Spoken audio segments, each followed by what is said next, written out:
Très ravie de vous retrouver pour un nouveau numéro de la rubrique Invité de l'écho.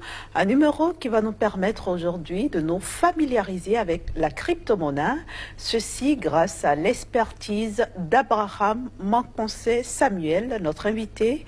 Il est justement expert en technologie blockchain et crypto-monnaie. Bienvenue à vous, monsieur Abraham. Bonjour, madame la journaliste. Alors, pour commencer, qu'est-ce que nous devons comprendre par la crypto-monnaie ?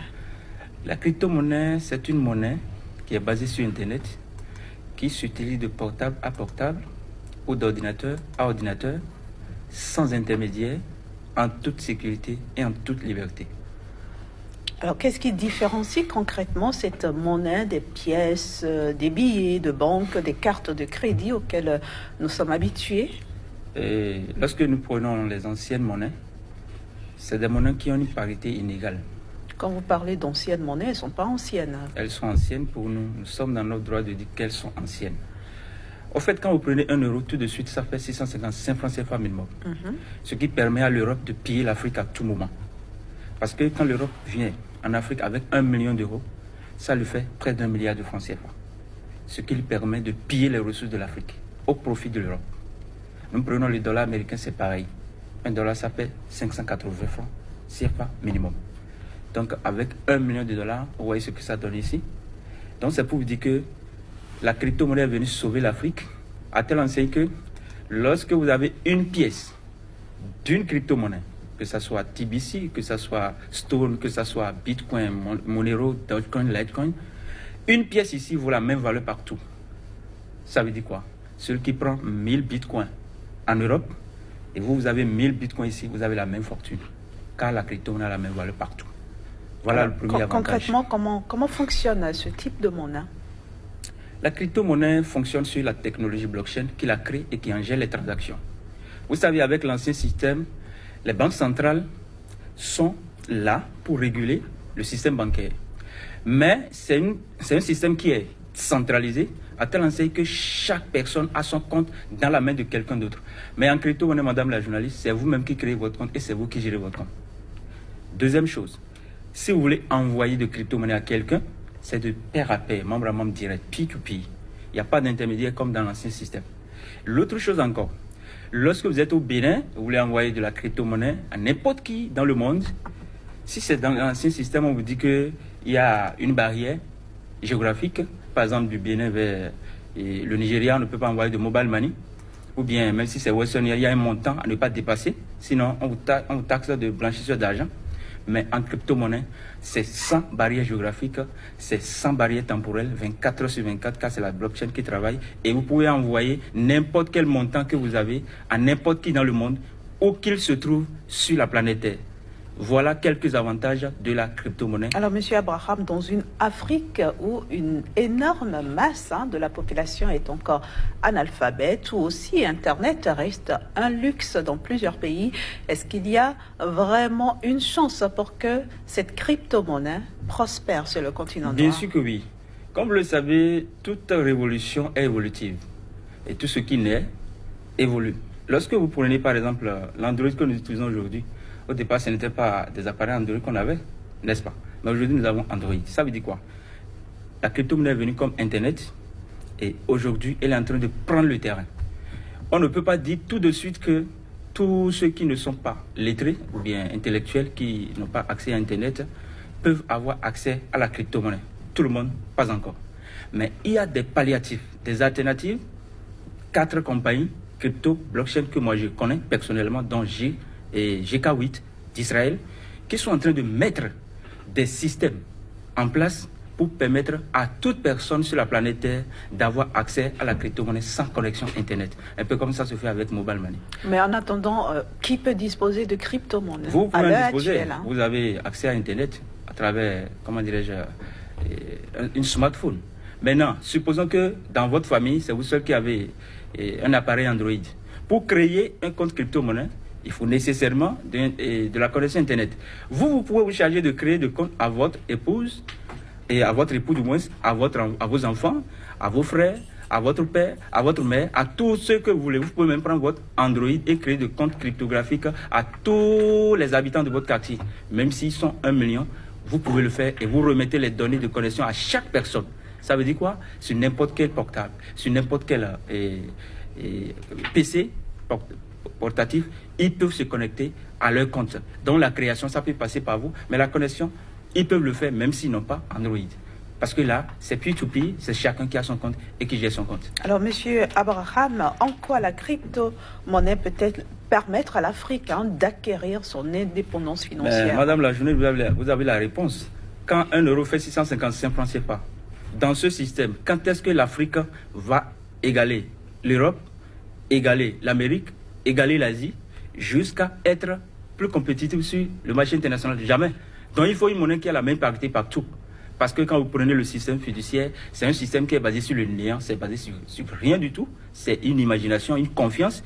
Et là, vous êtes dans un système où les blancs sont toujours en avance sur les noirs par rapport à la monnaie, parce que la monnaie du blanc est toujours supérieure en matière de parité à la monnaie du noir. Donc aujourd'hui, avec la crypto-monnaie, pour ceux qui comprennent et qui s'engagent déjà massivement, l'Afrique est partie pour être la première puissance du monde par la crypto-monnaie. Pourquoi? Tous les Africains qui ont la crypto-monnaie, si vous avez une pièce, 1000 pièces, c'est la même valeur partout. Donc, les Africains ne seront plus pillés en matière de leurs ressources. C'est fini ça. Avec la crypto-monnaie, c'est fini.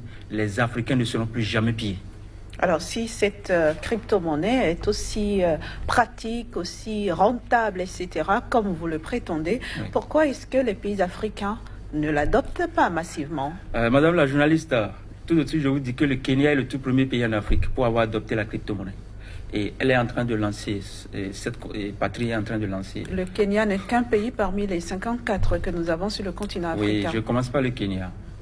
Vous savez, tout le monde ne peut pas, même la parole de Dieu, tout le monde ne s'est pas encore engagé dans la parole de Dieu. Tout évolue. Alors, le Kenya est le tout premier pays qui a adopté la crypto-monnaie, qui est en train de lancer sa propre crypto-monnaie nationale. Le Rwanda l'a suivi. À côté de nous ici, le Togo n'a pas encore lancé sa propre crypto-monnaie, mais le Togo a mis dans son plan d'action, d'activité 2018-2022 la crypto-monnaie et la blockchain comme des repères de développement. Le Cameroun, il y a par exemple Frikacoin au Cameroun. Quand vous prenez, comment dirais-je, le Nigeria, il y a des ressortissants nigériens qui sont à Londres, qui ont créé déjà Kobocoin. Il y a des ressortissants africains qui sont à Genève, en Suisse, qui ont créé Afrocoin. Et en Afrique du Sud, nous avons déjà Afro Union Coin. Il y a plein d'initiatives déjà en Afrique. Et je prends Akon, l'artiste sénégalais, notre compatriote, qui se bat également contre le franc CFA. Il a déjà lancé sa propre crypto-monnaie qu'on appelle AKOIN, Akon. Donc avec cette crypto-monnaie dans sa ville qu'il est en train de bâtir, et je précise que c'est le gouvernement sénégalais qui lui a octroyé cette superficie de terre. Et dans cette ville, vous n'allez à utiliser que Akon, pas de franc CFA. Donc chacun lutte contre le franc CFA à sa manière. Plein d'initiatives cryptographiques déjà en Afrique. Et voilà pourquoi, de mont en mont, de veau en veau, par mots et par veau, nous sommes en train d'inviter les Africains à comprendre, afin que ça, en attendant que ça ne soit trop tard. Parce que le nombre de pièces en circulation en crypto-monnaie est limité pour éviter l'inflation. Vous savez que quand il y a l'inflation, le pouvoir d'achat baisse. Et aujourd'hui, avec la crypto-monnaie, vous avez la possibilité d'avoir une monnaie dont le nombre de pièces en circulation, la masse monétaire ne varie jamais. C'est toujours la même masse monétaire au départ et à l'arrivée, pour permettre à la monnaie de prendre de valeur. Et c'est ce que je voudrais préciser. Une crypto-monnaie est une monnaie parcelle, une monnaie investissement. C'est-à-dire quoi? Si vous avez l'habitude de mettre de l'argent dans une parcelle de terre, sachez qu'en crypto-monnaie, c'est la même chose, mais mieux, parce que c'est sur un marché international. Et quand vous mettez 100 000 francs, par exemple, dans une crypto-monnaie, en un an, si vous ne passez pas quelqu'un qui s'y connaît, parce qu'il y a aussi des systèmes d'arnaque dans la crypto-monnaie, si vous ne passez pas des gens qui s'y connaissent, qui vous permettent d'investir dans des crypto-monnaies porteuses d'avenir, comme TBC, Stone, Bitcoin, et ainsi de suite, bien Rainbow Currency, alors je vous assure que en réalité, vous êtes dans un marché qui vous permet d'aller d'une somme inférieure à une somme supérieure.